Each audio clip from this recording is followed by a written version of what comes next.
जय श्री राम प्यारे भक्तों, आइए एक कथा के माध्यम से जानते हैं कि राम नाम में कितनी शक्ति है और राम से बड़ा तो राम का नाम है।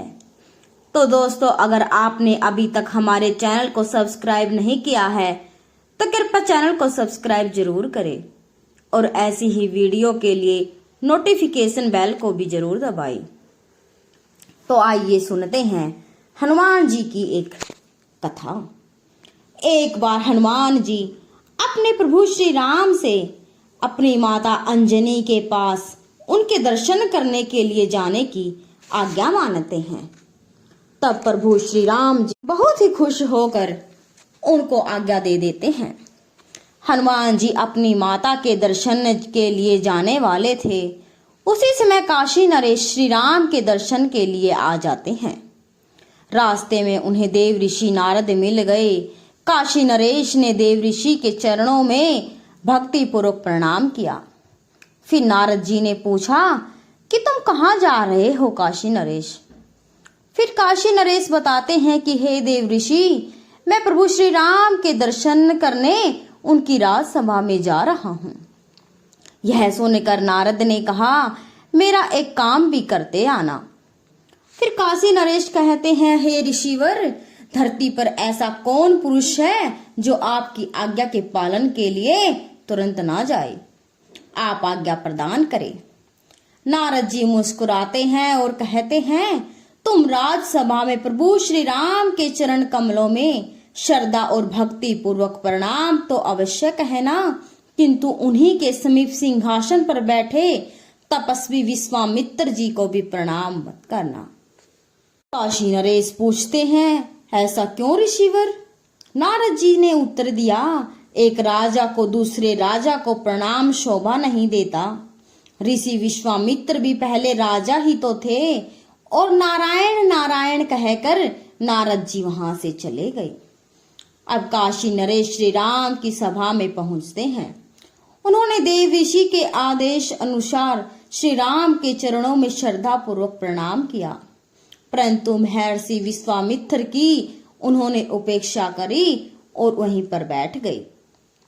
काशी नरेश की इस उपेक्षा से महर्षि विश्वामित्र के हृदय पर बहुत गहरी चोट लगी, किंतु वे राजसभा में चुप रहे। उन्होंने पीछे हनुमान और श्री राम से कहा, हे श्री राम प्रभु, तुम मर्यादा पुरुषोत्तम कहलाते हो, इसलिए तुम्हारी राजसभा में तुम्हारे उपस्थित रहते मर्यादा की अवहेलना उचित नहीं है। महर्षि विश्वामित्र की बात सुनकर प्रभु श्री राम ने आश्चर्य से पूछा, हे गुरुदेव, मेरे रहते कब और कहाँ मर्यादा का उल्लंघन हुआ, कृपा आप मुझे बताएं। विश्वामित्र कहते हैं, आज ही राजसभा में काशी नरेश ने तुम्हारे चरणों में तो प्रणाम किया, किंतु उसने मेरी उपेक्षा की। यह कदाचित उचित नहीं है। आपकी सभा में मेरा अपमान हुआ है। मेरी राजसभा में मेरे ही सम्मुख आपकी उपेक्षा, यह तो मेरा भयानक तिरस्कार है। उन्होंने प्रतिज्ञा की कि आज सूर्यास्त से पहले ही मैं उस राजा को मृत्यु दंड दे दूंगा। परम पराक्रमी श्री राम की यह प्रतिज्ञा वायु वेग से सर्वत्र फैल गई और काशी नरेश ने जब यह सुना तो उनका गला सूख गया। जीवन से निराश होकर वे दौड़े नारद जी के पास आए और उनके चरणों में गिरकर गिड़गिड़ाते हुए बोले, हे देव ऋषि, श्री राम ने तो आज सायंकाल तक मुझे मारने की प्रतिज्ञा की है। प्रतिज्ञा तो मैंने भी सुनी है, देव ऋषि नारद कहते हैं, और श्री राम की प्रतिज्ञा ये भी बहुत ही गलत बात है। सर्वविदित है कि रघुकुल रीत सदा चली आई, प्राण जाए पर वचन न जाए। काशी नरेश रो पड़े और बोले, हे देव ऋषि, मैंने तो आपके आदेश का पालन किया था, जैसे भी हो आप मेरे प्राण बचाइए। नारद जी ने काशी नरेश को समझाते हुए कहा कि आप चिंता ना करें, मृत्यु तो निश्चित होती है, वह किसी प्रकार टलती नहीं। यदि भगवान श्री राम के बाणों से प्राण पखेरु उड़ भी जाए तो निश्चय ही जीवन सफल हो जाए। किंतु तुम एक काम करो, नारद जी ने काशी नरेश से धीरे से कहा, तुम हनुमान जी की माता अंजना के समीप जाकर उनके चरण पकड़ लो और जब वो चरण छुड़वाएं तब तुम अपनी रक्षा के लिए वचन ले लेना। जब तक वो 3 बार तुम्हारी रक्षा के वचन ना दे दे तब तक तुम उनके चरण पकड़े रहना, बस तुम्हारा काम बन जाएगा। नारद जी की बात सुनकर काशी नरेश भागे भागे माता अंजना के यहाँ गए। माता अंजना बैठी हुई भगवान राम का जप कर रही थी।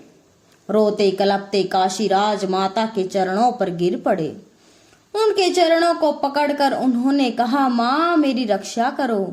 आज सायंकाल तक एक राजा ने मुझे मारने की प्रतिज्ञा ली है।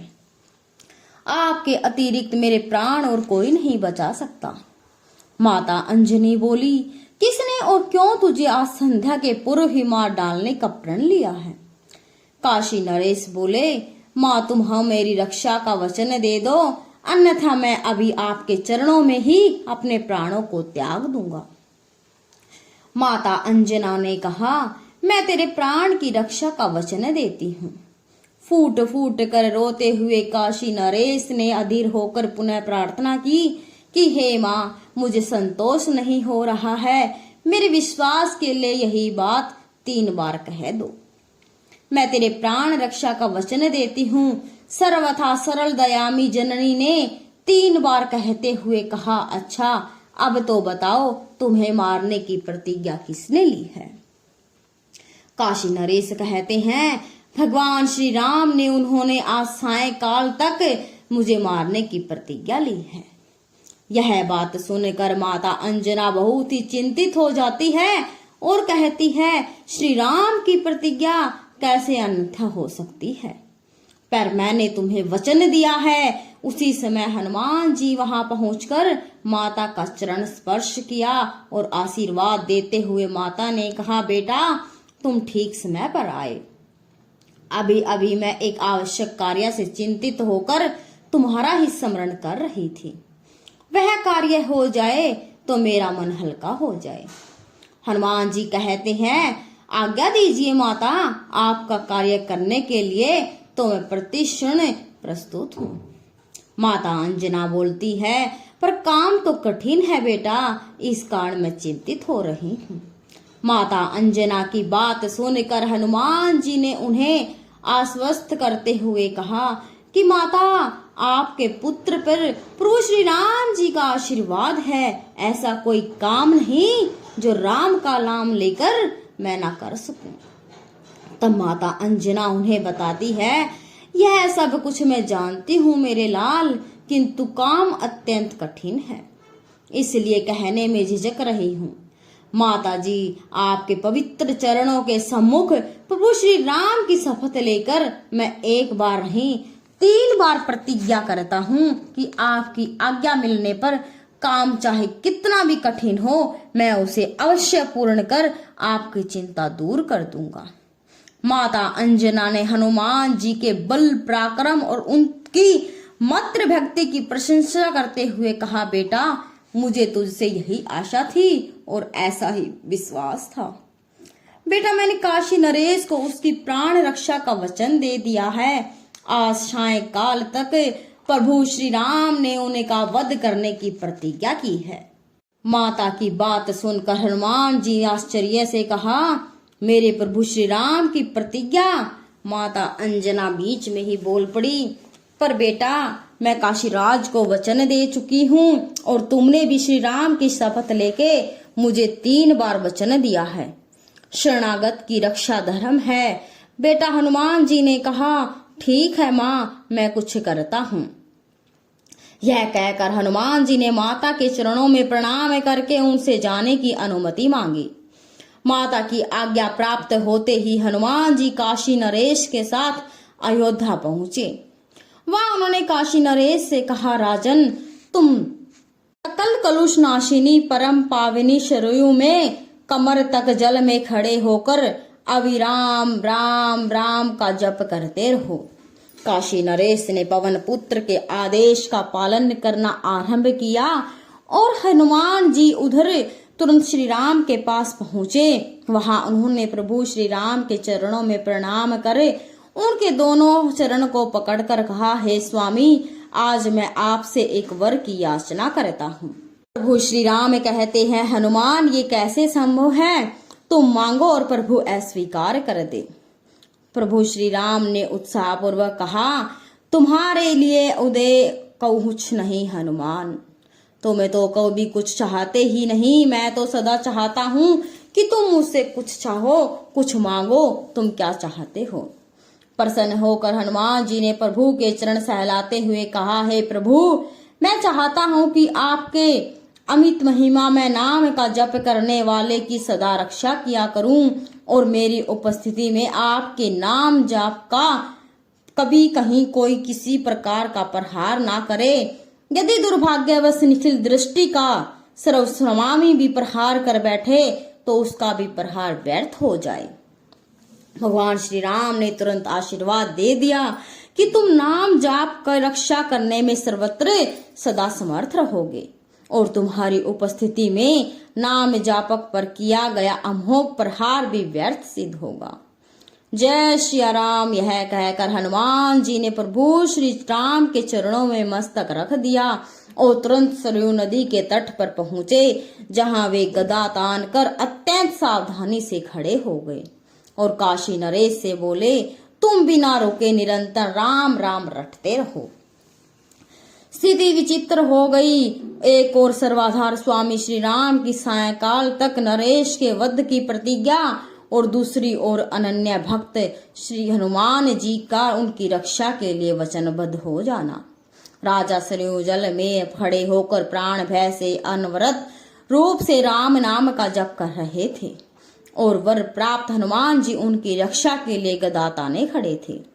बात विद्युत गति से फैल गई और अयोध्यावासी समस्त बाल वृद्ध नर नारी कौतूहलवश सरयू नदी के तट पर आ पहुंचे। प्रभु और सेवक के प्रतिज्ञा पालन का दृश्य देखने के लिए विशाल जन समुदाय एकत्रित हो गया। इस बीच राम जी भी वहां पहुंच गए और काशी नरेश को देखकर बाण चलाना शुरू किया, लेकिन वे हैरान रह गए। राम नाम के जाप के आगे सभी बाण विफल होते जा रहे थे। क्रोधित श्री राम को देखकर वशिष्ठ जी व्याकुल हो गए। उन्होंने सोचा, भगवान श्री राम की प्रतिज्ञा अन्यथा नहीं हो सकती और कहीं उन्होंने नरेश के साथ हनुमान जी को भी मार डाला तो महान अनर्थ हो जाएगा। अब हनुमान जी के पास पहुंचकर वशिष्ठ जी उन्हें समझाने का प्रयत्न करते हैं कि हे पवन कुमार, श्री राम जी तुम्हारे सर्वस्व हैं, सब कुछ हैं। उनकी प्रतिज्ञा पूरी हो जाने दो। नितांत समीप होने के कारण उनका क्रोध बढ़ता जा रहा है। राजा तो उन श्री राम के पावन स्पर्श से जन्म मरण से सदा के लिए मुक्त हो जाएगा। एक राजा लिए अपने स्वामी के सम्मुख जनकर खड़ा हो जाना तुम्हारे जैसे सेवक के लिए कदाचित भी उचित नहीं है। हनुमान जी ने अत्यंत विनय पूर्वक कहा, हे गुरुदेव, मैं तो कभी भी अपने प्रभु के समीप तन कर खड़े होने की कल्पना भी नहीं कर सकता। मैं तो अपने प्रभु के नाम और उनके वरदान की रक्षा के लिए प्राण आहुति देने के लिए खड़ा हूँ। मेरा इससे अधिक सौभाग्य और क्या होगा कि मैंने अपने प्राण अधिक प्रभु श्री राम के नाम एवं उनकी वरदान की रक्षा में उनके ही कर कमलों से छोड़े हुए उन्हीं बाणों से शरीर त्याग कर उनमें ही विलीन हो जाऊं। वशिष्ठ जी ने सोचा, इन ज्ञान मूर्ति को विचलित करना संभव नहीं है। तभी महर्षि विश्वामित्र भी वहां उपस्थित होकर भगवान और भक्त की यह लीला देखकर चकित और चिंतित हो जाते हैं। तो वशिष्ठ जी ने काशीराज से कहा, हे नरेश, तुम शीघ्र ही महर्षि विश्वामित्र के चरण पकड़ लो, वे सहज दयालु हैं। जय श्री राम, जय जय हनुमान का जप करते हुए काशीराज ने दौड़कर महर्षि विश्वामित्र के चरण पकड़ लिए। उनके आंसुओं से महर्षि के चरण भीग गए। यह देखकर महर्षि विश्वामित्र गर्वित हो गए और उन्होंने सरसंधान के क्रोध में आए श्री राम से कहा कि हे श्री राम, काशी नरेश के अपराध का प्रायश्चित हो गया। मैंने उन्हें क्षमा कर दिया। अब तुम भी अपना अमोघ धनुष से उतारकर तुरीन में रख लो। महर्षि विश्वामित्र के संतुष्ट होते ही श्री राम का क्रोध भी शांत हो गया। उन्होंने गुरु की आज्ञा का पालन किया, बाण धनुष से उतार कर तुणीन में रख लिया। राजा की प्राण रक्षा तो हुई ही, भगवान के सम्मुख भक्त हनुमान जी भी विजयी हुए। इस समाचार से माता अंजना भी प्रसन्नता की सीमा ना रही। विश्वामित्र इससे पहले कि कुछ कहते वहां नारद जी प्रकट हो गए और बता दिया कि ये सब कुछ क्यों किया। पूरी बात सुनकर विश्वामित्र ने आखिर में महर्षि नारद से पूछा कि उन्होंने ऐसी सलाह काशी नरेश को क्यों दी। इस पर नारद जी ने जवाब दिया कि हमेशा मैं सुनता था कि श्री राम नाम का जप श्री राम से बड़ा है, इसलिए मैंने सोचा कि असल परीक्षा हो ही जाए, ताकि लोग भी समझ लें कि प्रभु के नाम की महिमा प्रभु से अधिक है। तो दोस्तों, आपने जाना कि प्रभु श्री राम के नाम में कितनी ताकत है। प्रभु श्री राम का नाम प्रभु श्री राम से भी बड़ा है। जय सिया राम, जय जय सिया राम, जय हनुमान।